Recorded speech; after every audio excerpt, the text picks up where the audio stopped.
The bar is full, but not rowdy. There are women and families here, and that tends to calm the men down. It is just after sunset here in Lysenhale, a town located outside of the city of Framey. Our farms supply Framey with produce, and our inns take in travelers wise enough to avoid the city proper. Such outsiders tend to drink in 3 of our bars, only 2 of which are dry when there's rain. Because of this, on wet nights like this, the establishment I'm tending bar for is one of 2 choices for such persons. I say all this to point out that the odds of a stranger walking in through our doors tonight are very, very high. So I'm not surprised to see this young man enter the bar. Handsome and, although he doesn't make a show of it, obviously moneyed. He has a dark complexion, not from these parts. My guess is that he is a young member of a wealthy family from lands north of here, although he carries himself as a much older man would. He looks to me and makes eye contact. He is not exceptionally attractive, but looks interesting and is certainly good looking, and must be close to my age. If he plays his cards right, I could see spending the night with him. I smile, he nods, and the stranger approaches. When he reaches the bar, I can see that he is very serious. It's slightly off-putting, although it might be an act. "What can I get you, sir?" I ask with what I hope isn't too obvious a grin. "I need to speak to you, young lady," he says, looking at no one else. His accent is thick, but he clearly knows the language. I cock my head. "Oh? It's urgent." "This is a little odd. Do I know you?" "No," he says, "but your name is Eyre." I squint and laugh. "How do you know my name?" "That's not important," the young man says. "No," I say, shaking my head. "It's very important." "I need an hour of your time," he says. I motion to the barroom swirling around us. I'm working. I turn back, more than a bit uncomfortable. "And if I don't know you, sir, I will give you 100 lori," the young man tells me. I smile, understanding. "I am no prostitute, sir." He shakes his head. "Just to listen, honestly." All I can do is stare. 100 lori is a third of what I pay my family monthly to live in my room. It's a little less than what I make in a week working here. "Fine," I say, "but I'm not going anywhere private." The young man motions to the busy room. This is perfect. And he sits there at a table, spending generously but drinking little for the rest of my time at the bar. I consult with my fellow barkeep, who agrees that the offer is strange, but tells me I should take the money. I concur, and once my shift is done, I walk over to join him. He looks up and nods. "Hello," he says over the crowd. "And what is your name, sir?" He stares. "If you need to call me something, you can call me friend." I hold in a laugh. "Well, friend," I say, and sit down. "What can I do for you?" "I'm going to tell you 3 stories," friend says, "and I want you to listen very closely." He motions to the seat next to him, which is smart. He would have to yell if I sat across the table. "Are you going to test me on my listening?" I ask, not hiding an edge of sarcasm. He just stares and stares. "Fine," I say, tired from a day's work and barely present. "My ears are yours." "I leave Framey tonight," friend says, sensing my wandering mind, "and I need you to hear what I have to say." I squint. "Tonight?" He nods. "That's right." "In the rain?" Friend looks to the bar. "Grab yourself something that will make you alert," he says. "I'll pay for that too." As I walk away, he calls me back. "Bring me one as well," he yells. When I arrive back, he appears to be ready to start with his story. I take a sip of the hot juice. "Okay," I say, "I'm listening." "I'm going to tell you 3 stories, none of them long." The young man breathes in. "When I was younger, I grew up in Tarchir. Have you heard of it?" "Just the name," I say. "It's a city north of here, right?" "It's a ways north, but yes." Friend takes a sip of the hot juice, a drink which is extremely spicy. We got the recipe from a cook that was passing through and offer it to clients as a way to make them wake up. I expected him to be shocked, but he just looks at the glass. "Hedgie?" Friend turns to me. "You drink hedgie here?" I laugh. "We serve it at this bar, but no, it's not a Framey thing." Friend nods and throws the glass back and chugs the whole thing. My jaw drops. That's a lot of very spicy... wow. "Not bad," he says, and puts the cup on the table. "Weak for hedgie, but not bad." Friend wipes his lips. "We used to drink this in... well, the Ero Empire controlled Tarchir for a time. We still use their language." He shakes his head. "Other than that, no one misses the bastards. There is still Ero in Tarchir, but they're businessmen, not the government. But the Ero drink a lot of hedgie, and they pass the tradition on to my people." I realize I am speaking to a man of the world.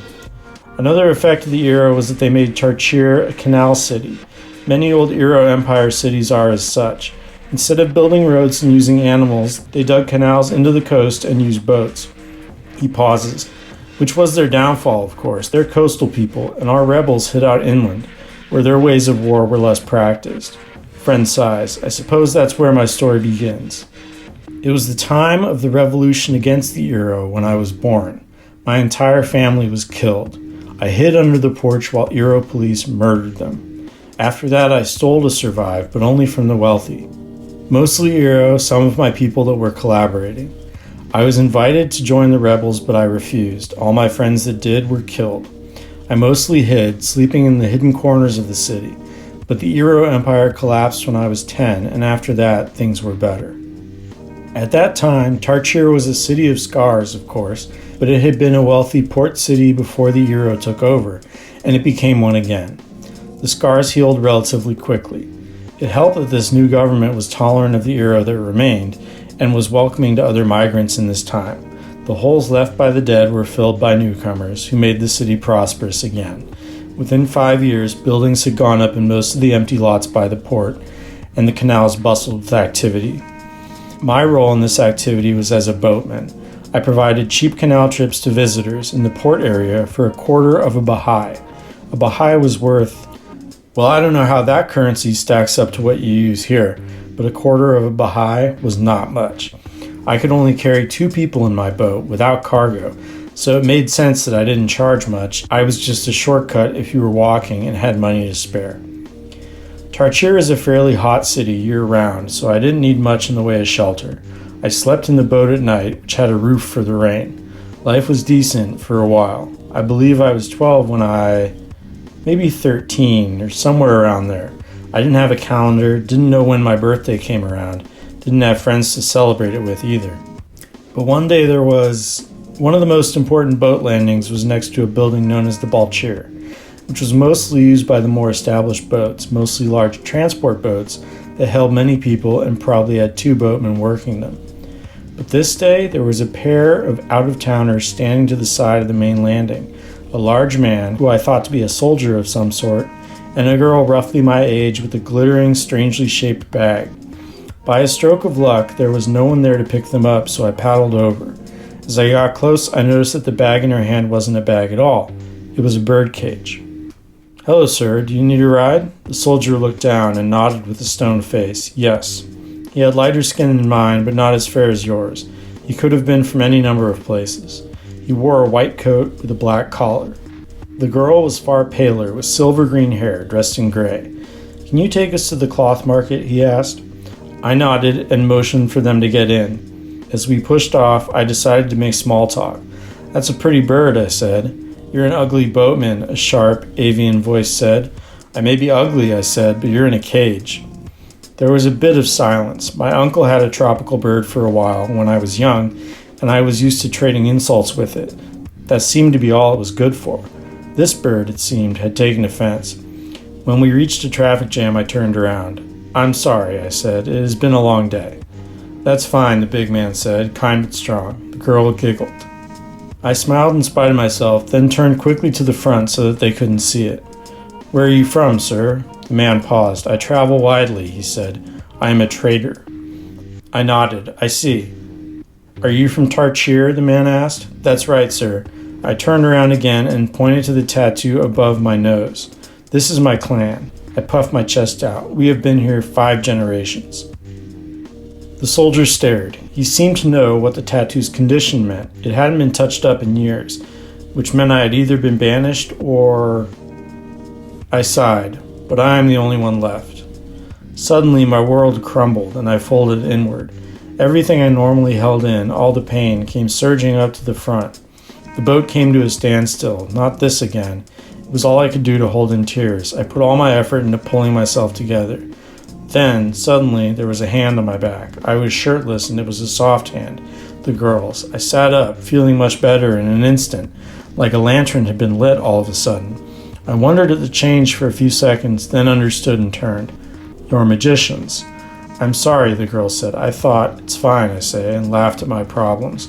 which was something indeed. Usually I ignored them, or they consumed me. It was one or the other. The difference this time surprised me.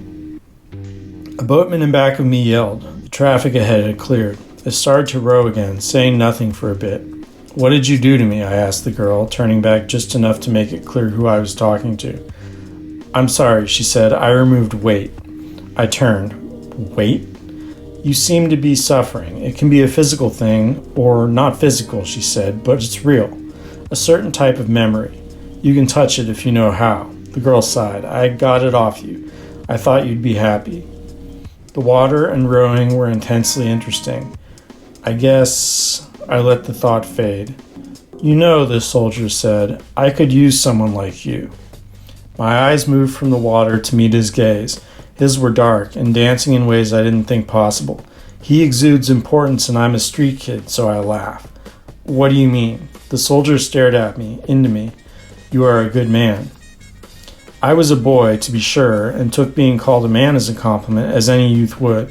In this city, with my family ties known and now laughed at, my being called anything but an epithet, I took that as a compliment as well.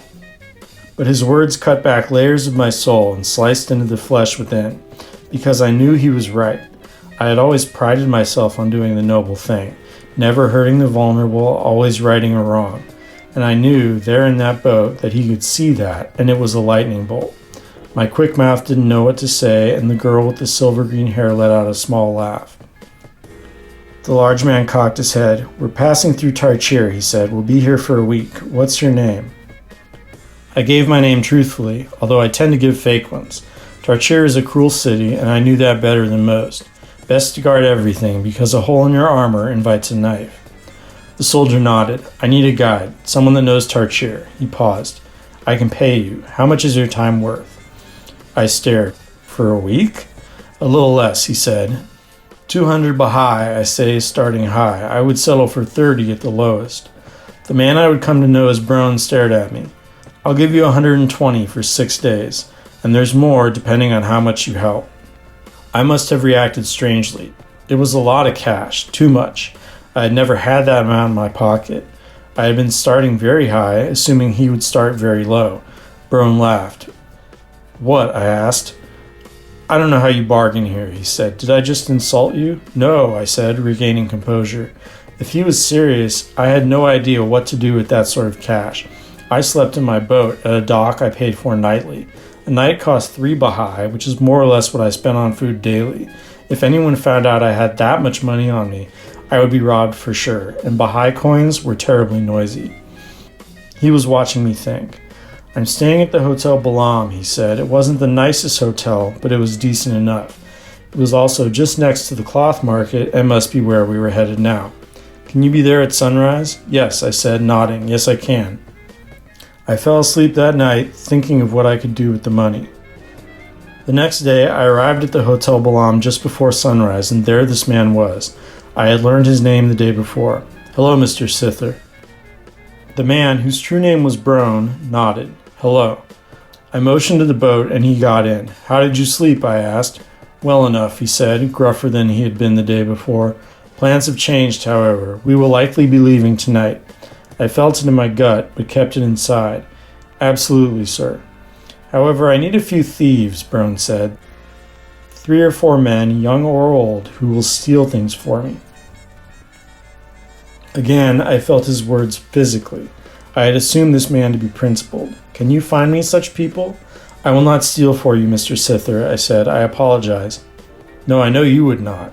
He paused. "These people, ideally, should have experience in jail. I will arrange for their freedom later, but they will likely be arrested."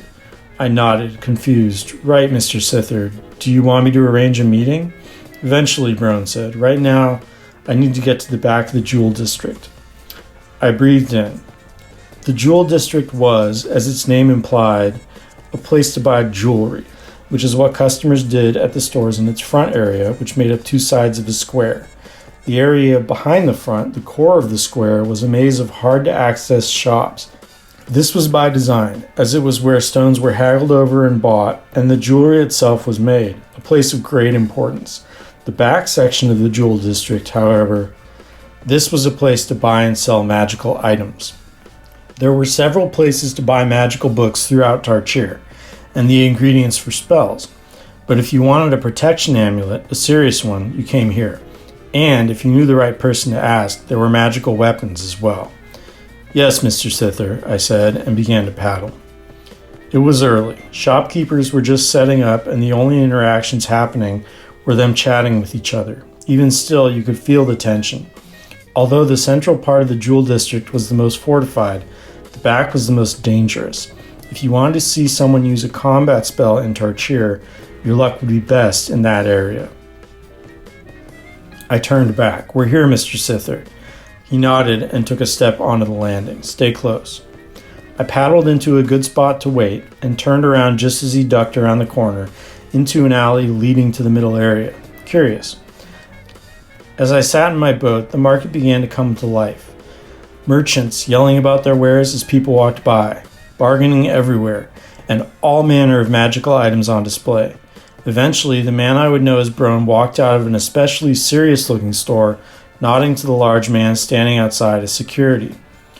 Broan was immediately accosted by a number of beggars, but paid them no mind. He then stopped to look at a man in a shabby robe with a strange mask, holding a book. Surely a religious fanatic of some kind. Broan paused, listening to what he had to say, then shook his head and brushed him off as he had the beggars. After a pause, the man in the robe walked away. When Broan reached the landing, I made my way over. "I thought of someone," I said, "to talk to about your request." "Good," he said. "When do they wake?" I took him to a tough neighborhood, one that I knew of in my youth. This is where I would have ended up if I hadn't found the boat. At the landing, 2 locals came up to us to sell us olu. 2 packets for 10 bahai, one said. They diluted the stuff with any number of spices, and actually chewing olu purchased here would likely kill you unless you had a tolerance for it. "We need to talk to a hen," I said, and one of them recognized me. "Ah, the termite," the one said, using an old nickname. "And why do you need to talk to a hen?"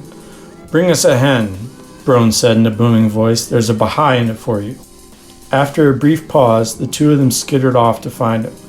A hen had bullied me in my youth, and I wasn't looking forward to reconnecting. However, he was the closest thing to a thief I knew, a general scoundrel. Then, out of the maze of haphazard dwellings, he turned the corner. "Termite," a hen yelled, "the little insect." "What, are you a hen?" Broan asked, standing. The thug stared. "Who to gods are you?" "A man with a proposition," Broan said, "for you and your friends." He started to get out of the boat. "Mr. Sither," I said, "I don't—" "Wait here," Broan said, then turned to a hen. "And if harm comes to the boatman, there will be no deal." After a pause, a hen nodded to a boy I did not know, who came and stood watch over me without saying a word. Broan was gone for quite some time and came back, walking slowly, as if daring a local to try him. "To the Hotel Balam," he said as he got in the boat. He spent about a half hour in his room, while I waited outside in the sun, then walked out looking, well, Broan never looked happy, but a little lighter, shall we say. He approached the landing, and I brought the boat around. He got in. "Take me to your favorite restaurant," he said. I paused, thinking. "People enjoy payais in the central market," I say. "Customers speak well of it." "Not that," Broan said. "Your favorite, and I'll pay." At sunset that day, after a few hours spent eating and chewing a bit of olu together in an artisan district of Tarchir, I returned with Broan to the back of the Jewel District. We showed up just before it happened, which Broan must have timed somehow. As I led him off the boat, I saw kids my age in masks approach the shop he had come out of earlier in the day. It was a hen and his cohorts. One ran up and grabbed something, running away with the security man chasing after him. And then the others came and started to pull things off the tables out front. 2 men and a woman came out of the store to deal with the problem. One was obviously the owner and was barking orders to the others. Then the door behind them all abruptly slammed shut. The 2 other adults chased after the thieves, leaving the owner trying, and failing, to open the door. One thief was still stealing something, but the owner was trying to get back in instead of protecting the merchandise outside. It was at this moment that Broan approached. He grabbed the owner, who was fairly heavy-set, by his throat and slammed him against the wall, speaking firmly. Broan seemed not to be surprised as the door to the store opened, and he threw the man into his shop, walking in after him. I watched in confusion as the lawkeepers showed up to take away the thieves that had been caught. Once that was sorted, they began banging on the locked door to the shop. They were trying to find an alternate way in when the owner opened the entrance with a fake smile and fast talk. Broan left the store with a large bag of strangely shaped objects without saying goodbye to the owner. The police were confused but let Broan pass without issue. As he walked away, I watched as the bird from the girl's cage flew out of the shop. Broan was approaching the landing. I paddled over quickly and he got on the boat with his bag. He handed me a piece of paper. "Take me here." It was a desolate part of town, one that hadn't been rebuilt after the war. When we reached the address, it was a burned-down house. "Tie up the boat," Broan told me, "and follow me." We walked into the ruins, where to my surprise the girl was waiting in a large circle of red marks, some sort of rust-colored liquid poured onto the dirt ground. Broan walked to the center of the circle and dumped the items out of the bag. I had no idea what they were, but the girl looked shocked. "There are more than we discussed." "I know," he said. "We'll need more runes," she said, staring at the items. Broan nodded. "How long will they take to write?" "Not long." "Come," Broan said to me and took me to the side. "These are very, very dangerous magical weapons. You did not see them, and you certainly did not see me destroy them. Understand?" "Of course, Mr. Sither," I said. He nodded. "We did a good thing today. These will never reach their intended owners, and violence has been stopped." "Is this what you do?" I asked. Broan turned to me. "Is what?" "Find these things and destroy them?" The large man stared at me.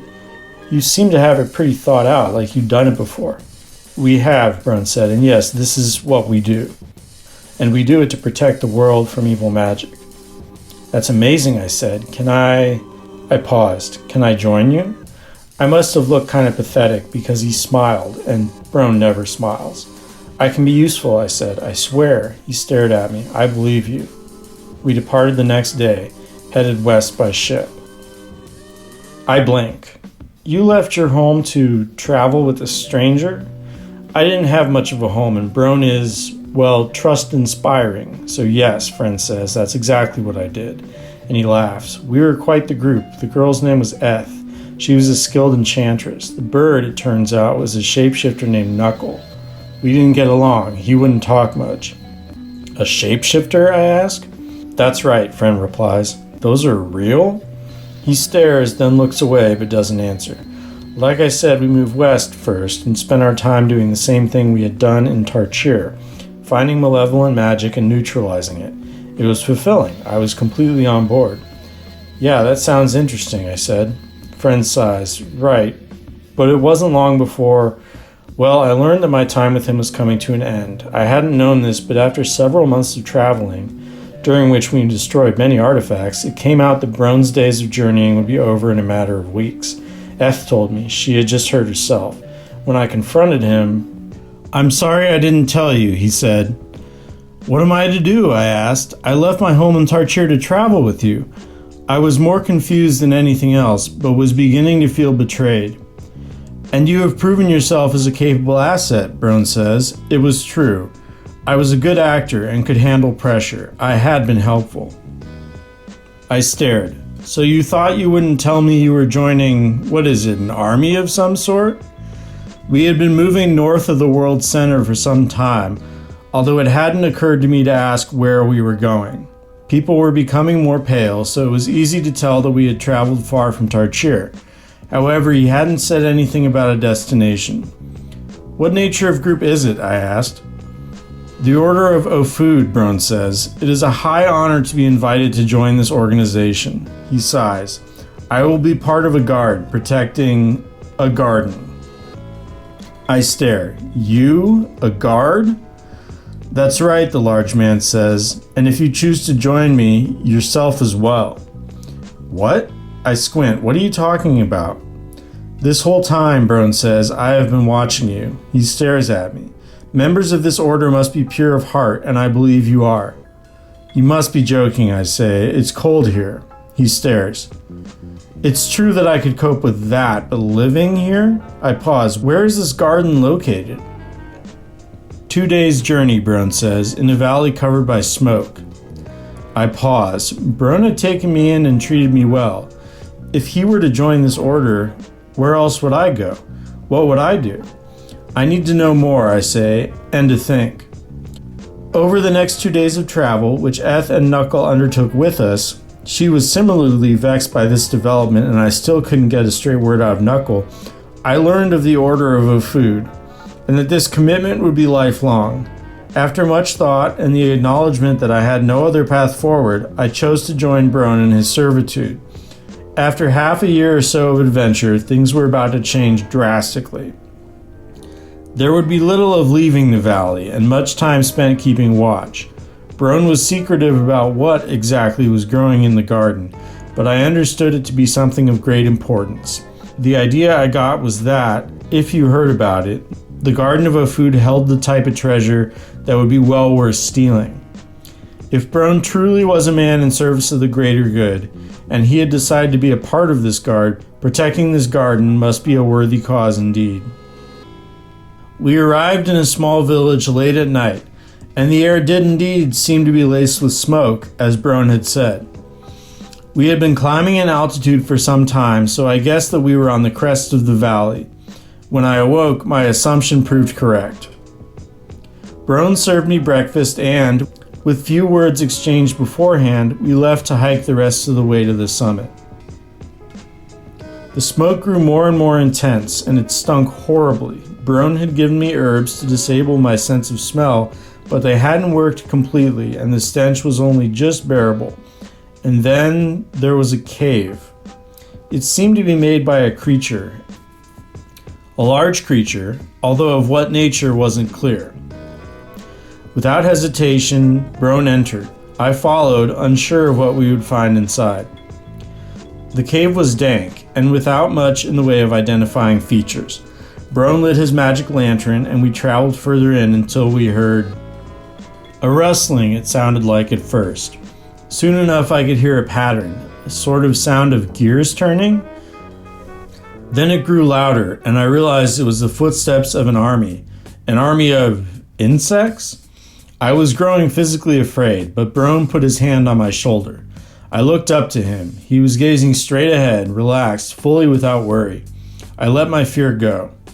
The noise got closer and closer, and then a creature straight from the underworld came around the bend. Hundreds of small legs, spider legs, on a giant worm. I was close to pissing myself and was about to turn and run, but Broan, whose hand was still on my shoulder, held me in place firmly. I turned to the creature, frozen in fear, as it turned around and revealed some sort of package on its back. Then it stopped moving at all, and ornate wooden stairs folded down from the package. It was a cabin. I stared in awe. This was our transport to the garden. Broan waved me up the stairs. I wasn't going to try and make a break for it, but he wasn't about to let me do so. And so I climbed the stairs onto the top of the spider worm. Once Broan and I were seated on the benches inside, the stairs retracted into the cabin after us, leaving just a small opening on that side. The spider worm moved quickly down what proved to be a giant tunnel, just large enough for it to pass through. We descended quickly. Broan's magic lamp was lit, but outside was complete darkness. Another stink, not of smoke, was pushing itself down my nostrils, and Broan must have seen this on my face. "Here," he said, and pulled up the bag he had been carrying. Out came more herbs, which kept all smell from bothering me seconds after they touched my tongue. And then he pulled out what was clearly a jug of wine, and began to drink from it, and didn't stop until he saw I was watching. "Would you like some?" he asked. I didn't know what to think. Although we had been enjoying wine before periodically, now hardly seemed the time. Broan, drinking is banned in the Order of O'Food, he said. This will be your last swill." "What?" I stared at the jug. "Well," I grabbed it and took a gulp, and then Broan drank the rest, which hardly seemed wise. Suddenly we broke out of the cave and into the open. The light was muted, but it was still a shock. Looking out of the window, it was obvious why we had needed to move through a cave. There was indeed a large layer of smoke above us, one that let in little sunlight. We had gone from above the cloud to below. "Look at it walk," Broan said. I turned to him. "What?" He motioned to the window. He seemed quite drunk. I was confused, but made my way over to the window's edge, keeping my balance steady as the worm undulated below us. When I put my head over the edge, I saw exactly what he meant. The spider worm's legs were moving blisteringly fast, stepping in holes in a giant, it looked like a thicket, but not of plants. Petrified wood, Broan said, as if knowing what I was thinking. Wood so old it has turned to stone, although the order sped up the aging process. How does it know where to walk, I asked. The gaps are so small. Broan nodded. Well, I'm sure it knows the field well, and creatures think differently than you and I. Right, I say, and then we began to slow down abruptly. The change in speed threw me to the floor. I got up and dusted myself off, then sat on the bench opposite Broan again. Are we getting close? I don't see the monastery. It's underground, Broan says. Gods. I laugh. So much secrecy. What do they grow here? Broan stares at me, and I know I'm not getting an answer. You'll find out soon, he says. The spider worm slowed further, then came to a stop, and the stairs tumbled out of the cabin. Broan stood and began to walk down them. As I followed, I saw a man standing on the ground, next to what I could barely make out as a door, in the midst of the petrified thicket. I marveled at all the security here, whatever its purpose. The heavy layer of smoke, to evade prying eyes and make attacking from air extremely difficult. A field of rocks that would be impossible to physically traverse in anything but the spider worm, making hover spells necessary. And an entrance that hardly resembled an entrance. Was this overkill? If Broan was right, that mystery would be a mystery no longer in a short time. The man, in robes, clearly a monk, nodded to Broan with some animosity. You are late. Travel was difficult, Broan said. I didn't know what he meant, but decided to keep quiet. The monk opened the door, and we all walked inside, into a cavernous hallway. It seemed well kept, and must not smell as strongly of smoke as the outside.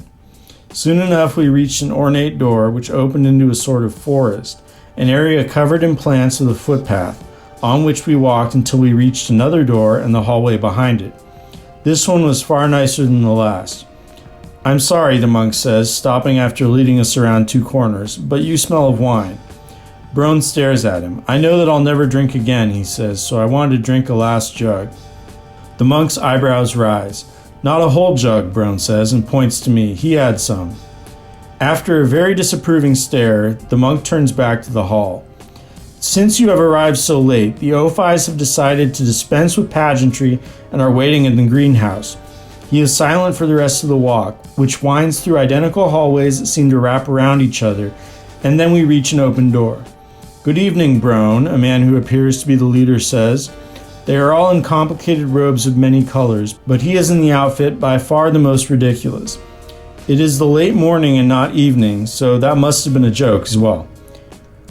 Ophi Glot, Broan says as he kneels. I am sorry to be so late. The man stares. The rest of the Ophis are going on the word of myself and Ophi Paulus and having deemed you worthy of induction, so you're... He twists his gaze. Have you been drinking? Whispers among the men in strange dress. Yes, Ophi, it is to be my last drink. As if to stick with his decision before others can protest, Ophi Glat points to the dimly lit center of the greenhouse. Take the rose. There is movement within the ranks present. Glat, are you? Broan's bravery is known far and wide, Ophi Glat says. His heart is pure, and he has traveled far to serve us. Another man steps forward. Do not forget that you all approve this induction. Paulus, another man in odd garb says. A man shows up half a day late and drunk, and you consider this acceptable? Enough! Ophi Glat points to Broan. Take the rose, he says, and if anyone here takes issue with a decision they have already made, let it be expressed in further votes. The men in whatever it is they're wearing, they grumble, but it looks like they'll go along with their leader. Broan begins to walk towards the center of the greenhouse, then turns to me. Come, he says, and beckons with his hand. What is the meaning of this, then? One of the Ophis said. He will take my jacket, Broan says, and continues walking. Then let him take your jacket now, another says. I follow Broan. I don't know what else to do. He doesn't reach for his jacket. My gaze falls upon the source of the dim light, and I breathe in. There, on a pedestal in the glass, sits a flower. A rose, I gather, unlike any I have ever seen. It seems to be made of light. Some of the Ophis are yelling at each other, and then we get to the stairs leading up to the pedestal. Broan, Ophi yells. Slowly Broan turns. Yes, Ophi. Do you truly pledge loyalty to the Order of a Food? Of course, he says. We have established that. And Broan starts to climb the stairs. The Ophis explode as Broan reaches the pedestal, and then everything goes quiet as his gloved hand grabs the rose, which he then pulls up to his face and stares at. Broan then turns to Ophi Glot. It's not working. Suddenly the Ophis are rushing towards the pedestal, which causes Broan's attention to slip and he seems to almost drop the rose. This makes them rush in even faster. They are clearly calling for him to pause, and I draw the conclusion that he is not to be inducted. Is Broan a bad drinker? Is he joking? What's going on? Oh, Broan says, right, and he hands the rose to me while he takes off his gloves. There is a sharp intake of breath, and attention turns from Broan to me. Is it not working? Ophi Pallas asked. I look between the old men in crazy clothes and Broan, who looks confused. He then looks down and snatches the rose from my hand with an ungloved hand. Ah, he says, immortality is mine. He turns to the Ophis with a drunken smile. What's my first task? Ophi Glad approaches with the darkest of glares. You are to be escorted out, he tells Broan. What? Why? Two men grab Broan and drag him down the stairs. I start to follow them, but I feel a hand on my shoulder and stop. Wait, an Ophi says. Before I know what is happening, several of the old men have gathered around me, testing me with spells and looking over the flower as if it were a broken piece of machinery. What's going on? One looks at me. Do you know what the flower you held is? I shake my head. He's just a boy, half. Am I immortal, I ask. No, Ophi Glot says flatly and turns to a guard. Take him away with the drunk. It is slow riding back through the thicket atop the spider worm. This time my head stays under the canopy and I take no interest in its legs as they traverse the brambles. The mood is solemn and things are silent until we are a good distance from the monastery. What do we do now, I ask. The things we are not saying fill the cabin. We make our escape, he says and turns to me. Broan's eyes are mischievous but opaque, and the creature moves under us, leg after leg moving in pattern, bouncing us around in the cabin slightly as we travel. I stare, not sure what to say. That wasn't what it seemed, Broan says. What do you mean? He laughs.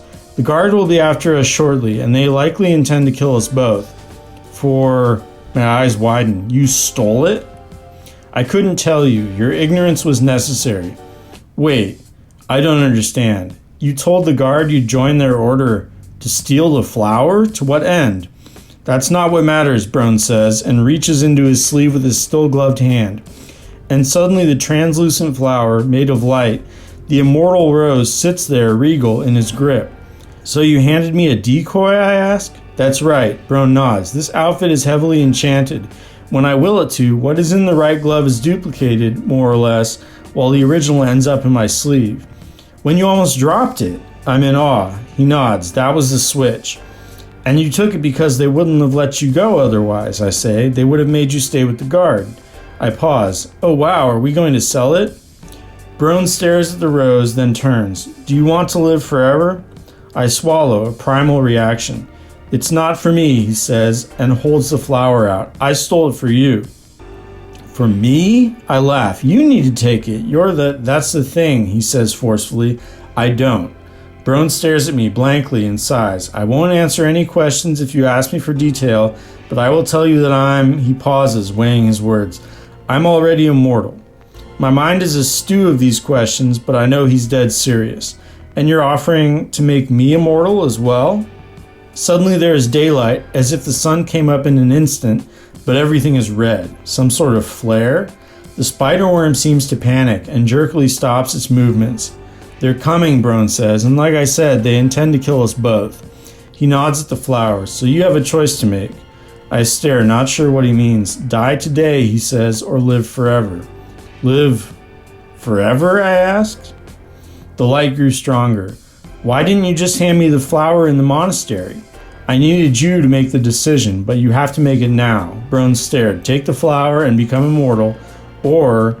Suddenly, without my even thinking, I had grabbed it, and the rose was in my hand. And within an instant I knew why the monks had assumed it had been ineffective. Everything was pain, like I was frying alive. Then moments later I lost consciousness. The last thing I remember is Broan smiling and a feeling of, after seeing that, even if I was in absurd suffering, I was happy. I had made this brilliant man proud. The bar spins around us, but my laugh is still audible. You're immortal? I ask, challenging his story. He nods. Trust me, it's not a good thing. What's not good? I ask. Wait, how old are you? Friend just kind of stares at the table, and I decide I don't need all my questions answered. So this Broan, I say, he's immortal too? How did he come to be so? I never found out. He gets defensive when you ask. Friend breathes in. He doesn't age, I know that, but I never heard anything for sure. There's a long pause. Anyway, he says, Are you trying to recruit me? I ask. Sounds like you have good times with this man. He looks up sharply. That's not... Friend pauses. Immortality is a curse more than a blessing. That wasn't a positive thing. But in any case, there were 3 stories I wanted to tell you. That's only 2. I laugh. Mr. Friend, these stories are entertaining, but I don't know why you're paying me to listen. I sigh, and I'm very tired. Friend stares at me hard. We have almost concluded, and I am paying you to listen, so I hope you have been doing so. Okay, then, what's the 3rd story? The young seeming man stares at the table. Well, we were on an ocean, the one in the center of the world, which 6 continents touch. Traveling along with the shipping company, just Broan and I. Not even Knuckle accompanied us. Friend shakes his head. There's nothing like the open ocean. A world you'll never know below you and storms above that toss you around like pieces in a god's game. How people spend their lives on ships, I'll never know. The young seeming man stares at the table. Well, we were there because there's a corner of that ocean that was well known to be haunted. A creature, not a physical form, would talk to sailors. This was well documented. However, these conversations weren't pleasant. It would try to convince them to let it possess them, so that it could get to the mainland, and it would get rather violent in its tactics. This meant higher pay for sailors willing to put up with it, and word of this extra cost reached Broan. A spirit had been trapped in a talisman hundreds of years ago, according to Broan. He showed me references to this spirit and its capture in several books, and the talisman had been tossed into the ocean off the side of his ship, which was also well documented. Broan had surmised that the spirit had escaped its prison and was attempting to get back to shore to wreak more havoc. And this is a nasty being. Broan told me countless stories of its cruelty throughout history. He made its evil nature very clear. It was something he kept driving home, to the point that I asked him to stop. But I would find out why he put such effort into his storytelling soon enough. Broan had a plan. His idea was to pay a sailor to let the spirit temporarily possess him. He found a ready crew member for that. Once the spirit was in the sailor, he would capture the spirit with a new vessel, one that he would use to neutralize the threat. One night on the ship, we awoke to screams and quickly realized that the spirit was terrorizing the crew. It didn't take long to get our sailor chained up and to convince the man to let the bastard possess him, although Broan had to raise his payment. And then the spirit was there, chained up, staring at us, heaving with rage. You, it yelled at Broan. I should have known you'd be back here on your pitiful crusade. Broan had said he was immortal, but it hadn't occurred to me that he himself could have trapped this being some 200 years ago. How did you escape? Broan asked. A cackle, a horrible laugh. Your cage was shoddy. You can only blame yourself.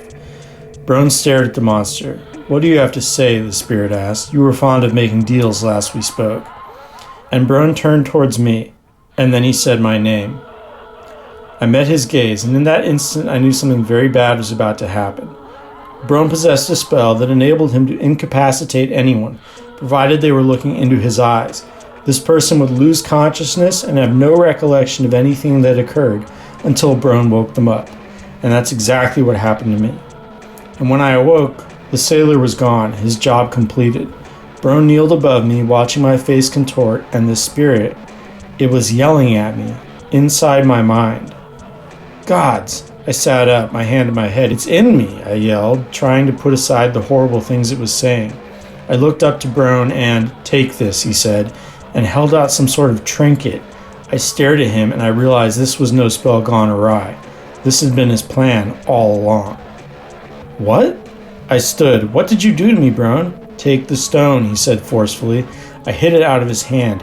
What did you do? The spirit was digging at the edges of my mind, and I could feel it. Broan jumped to grab the trinket as it slid across the room. He didn't try to make excuses. He didn't have any. In that moment, I saw him for what he was, a puppeteer, a manipulator of men. To Broan, all are tools to achieve his goals.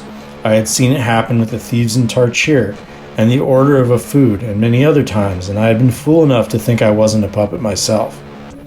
He had trapped the spirit in my body, albeit not in control. It was screaming terrible things at me, using all sorts of voices, showing me all sorts of images. It was too much, far too much. I had my eyes closed, and, before I knew it, Broan had shoved the trinket into my hand. It went silent, the spirit. I looked up to him. What did you do, you bastard? Keep the stone with you at all times, he said. It will silence him. I shook my head. I was the vessel, huh? How long have you been planning this? And my face dropped. If this thing was trapped inside me, and I was immortal, I knew when I met you that you were a good man. You saddled me with this thing for eternity? I was bursting at the seams with rage. Although I knew I was no match for Broan in combat, it would be pointless to fight him. I shook my head. What if I let it take me? What if I transferred it to you can't? Broan's eyes dug into me. But you wouldn't if you could. I stared back at him. Broan's lip turned slightly in the direction of a smile. For I know you to be a good man. Friend looks defeated and jaded, telling me this. I don't know what to say. That's quite the story, comes out after a silence.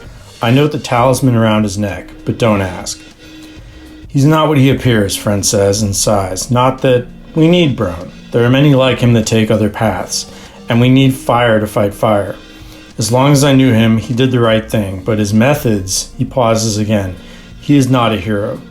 I stare at this young-figured creature, and I saw that he was indeed old, and that this wound was deep. And he stood, pulled 100 lori coin out of his pocket, and placed it on the table. Without a word, Friend walked to the door as I sat in stunned silence, and then he was gone, out into the rainy night. Once I had my mind put together, I ran after him, but saw no trace of the man. I stood there in the rain, wondering what exactly had just happened. It had been a week or so. I had just taken 2 days off with the money Friend gave me, and had gone into Framey, buying myself a nice coat. I was back working the bar when 2 people came in. A pale girl with silver green hair walking a strange well-behaved cat on a leash, and a man in a white coat with a black collar, who is clearly from lands far away. I find it hard to breathe all of a sudden. He moves with a power that is beyond confident. He knows he is the apex predator here. He nods to the girl. Find a table. The man approaches the bar with a smile that isn't quite a smile. Hello, he says. What's on your menu today? Food or drink, I ask, my body tense. It's a little early for wine, he says, ignoring all the people around him who do not share his conviction. Food, please. I go down the list from memory, although everything is written on the slate by the door. Are you passing through? I ask, testing the waters. I have business in the Chol, he says, and my eyes widen. That town is where an industry of spellbooks has long been active. He stares. Everything all right? Sure, I say. Where are you coming from? He stares, seeming to size me up. I travel widely, he says. I am a trader. A chill digs deep into my spine. Oh. I'm in Framey for only a few days, but while I'm here, Broan cocks his head, staring into me. I could use someone like you.